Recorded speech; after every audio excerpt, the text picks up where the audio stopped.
नमस्कार मित्रों, मैं डॉक्टर राधाकृष्ण। इजी सॉल्यूशन में आपका स्वागत है। अभी तक यदि आपने मेरे इस चैनल को सब्सक्राइब नहीं किया है तो सब्सक्राइब भी कर लें और मेरे बेल आइकन को प्रेस कर लें। और यदि हमारे समविचारक मित्र हैं जो ऑर्गेनिक खेती में, नेचुरल खेती में भरोसा करते हैं, जो केमिकल फर्टिलाइजर से बाहर आना चाहते हैं, उन तक भी इस वीडियो को शेयर कर दें। हाँ, एक बात आपने देखी होगी, जैसे हमको स्वस्थ रहने के लिए, निरोगी रहने के लिए, जीवन चलाने के लिए, शारीरिक विकास के लिए, इस तरह हमारे जैसे प्राणी समुदाय को करीब 24 खनिज तत्वों की आवश्यकता रहती है, मिनरल्स की आवश्यकता रहती है। वैसे ही जो वनस्पतियां हैं, जो पेड़ पौधे हैं, चाहे वो हमारी फसल के हों, साग सब्जियों के हों या फलों के हों, उनको भी करीब 17 के आसपास पोषक तत्वों की जरूरत पड़ती है। यद्यपि इन 17 पोषक तत्वों में से 3 पोषक तत्व ऐसे हैं जो महत्वपूर्ण भी हैं और जिनके लिए इन वनस्पतियों को, इन पेड़ पौधों को ना तो जमीन पर निर्भर रहना पड़ता है, ना किसी की मदद की आवश्यकता है, क्योंकि ये वनस्पतियां स्वयं जो वायुमंडल है, जो वायु है, उससे सीधा इनको सोख लेती हैं, प्राप्त कर लेती हैं। जिनमें सबसे प्रमुख तो कार्बन है, दूसरा ऑक्सीजन है और तीसरा हाइड्रोजन है। ये कार्बन है बहुत महत्वपूर्ण है। वनस्पति जगत का जो वनस्पति जगत में करीब 50% की जो पोषक संबंधी जरूरत है अकेले कार्बन से पूरी होती हैं। इसी कार्बन से सेलुलोज बनता है, हेमी सेलुलोज बनता है, लिग्नेंस की निर्माण होता है, कार्बोहाइड्रेट का निर्माण होता है। यानी कि शरीर के लिए, सारे वनस्पति विकास के लिए, वनस्पति को स्वस्थ रहने के लिए और वनस्पतियों के ऊपर जो साग सब्जियां लगती हैं, जो फसलें आती हैं, जो फूल खिलते हैं, इन सब में कार्बन की सबसे महत्वपूर्ण आवश्यकता है।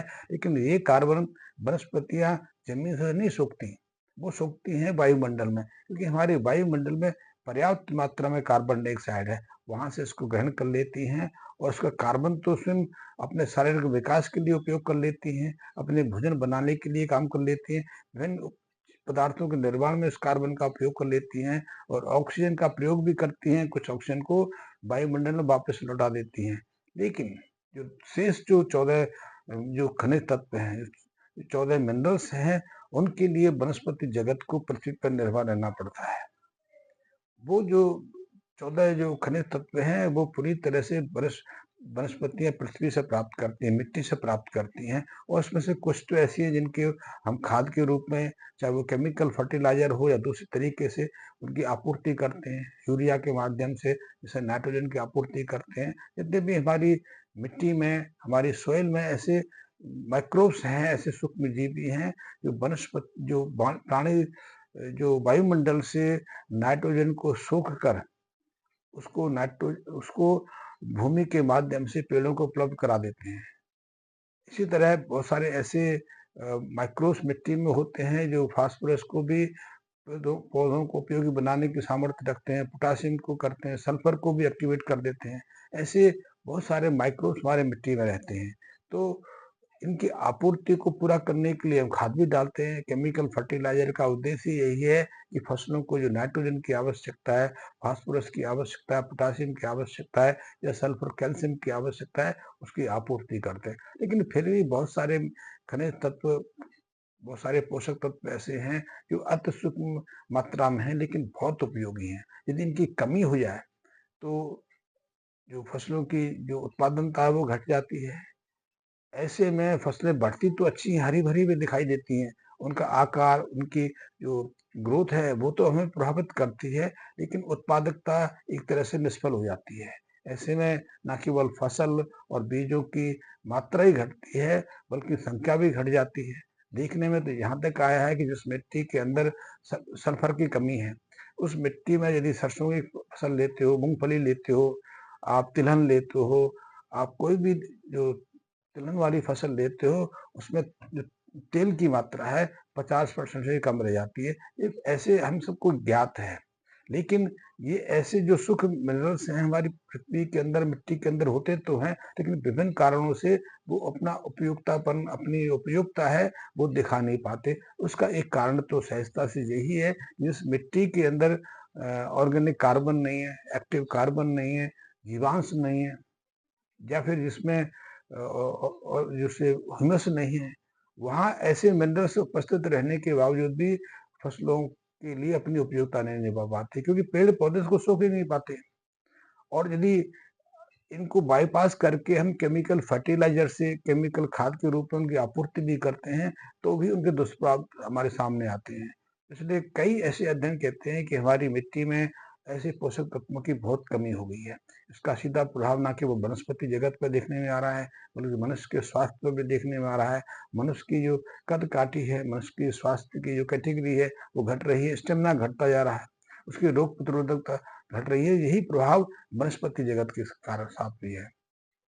देखने में आया है कि जिस मिट्टी के अंदर सल्फर की कमी है, मैग्नीज की कमी है, मैग्नीशियम की कमी है, पोटाशियम की यदि कमी है, यदि इसमें बोरोन की कमी है, ऐसे ये सूक्ष्म जो मिनरल्स हैं इनकी कमी है, उस मिट्टी में जो भी फसल होगी उसकी उत्पादकता तो घटेगी घटेगी, उसको स्वाद बेकार हो जाएगा। आपने देखा होगा हमारे देश में कई ऐसे राज्य हैं टमाटर की खेती होती है। पंजाब में भी टमाटर की खेती पिछले 30-35 सालों से, 40 सालों से तो मैंने देखी है। वहाँ टमाटर तो बड़े साइज का मिल जाता है। एक टमाटर की जो वेट है, वजन है, वो 250 ग्राम के आसपास ही हो जाता है। लाल होता है, लेकिन उसमें स्वाद नहीं, फकफका स्वाद रहता है। इसी तरह दूसरी फसलों के साथ भी देखने में आया है। तो इसकी आपूर्ति जो सूक्ष्म खनिज तत्व हैं कैसे करें? इनकी आपूर्ति या तो फिर हम केमिकल फर्टिलाइजर से करेंगे तो वो हमारे ऊपर बोझ भी डालेगा और उसका दुष्प्रभाव भी हमें देखने को होगा। लेकिन इसका एक सीधा सा रास्ता है कि इनकी जो आपूर्ति है हम जैविक खादों के माध्यम से कर सकते हैं। तो जैविक खादों में सबसे पहले तो गोबर की खाद होती है। लेकिन आज जो गाय हैं, जो पशु हैं, जो चारा खा रही हैं, उस चारे के अंदर भी तो इन पोषक तत्वों की उपलब्धता होनी चाहिए। यदि उसके चारे में ही इन ये सूक्ष्म पोषक तत्व नहीं है तो फिर इसके गोबर में कहाँ से आएंगे? दूसरा, गोबर का पूरी तरह से अपघटन होना चाहिए, डिकम्पोजिशन होना चाहिए। यदि डिकम्पोज नहीं है, वो अपचित गोबर है, तो वो मिट्टी में जाके अपनी कोई भूमिका नहीं निभाता। देखने में आया। इसी तरह आप हरी खाद को ले सकते हैं। हरी खाद के साथ भी है, हरी खाद में ये पोषक तत्व काफी मात्रा में रहते हैं। कई तरह के खरपतवारों में भी इनकी उपस्थिति देखी जाती है। लेकिन यदि वो अपघटित ना हो, डिकम्पोज ना हो, मिट्टी में ना मिले और उस जो ऑर्गेनिक कार्बन की भूमिका ना निभा पाए, तो उनकी उपयोगिता भी शून्य हो जाती है। ऐसे में देखा है कि हम जिस गोबर घनशत पे काम कर रहे हैं, हम जिस सुपर गोल्ड जो गौरस है हमारा उस पर काम कर रहे हैं, उसमें ऐसे जीवाणु हैं, ऐसे सूक्ष्म माइक्रोब्स हैं जो जो ऑर्गेनिक जो वेस्ट प्रोडक्ट हैं, चाहे खरपतवार हैं, चाहे गोबर है, या रसोई घर के वेस्ट हैं, या दूसरी चीजें हैं, उनको पूरी तरह से डिकम्पोज करने की सामर्थ्य रखते हैं।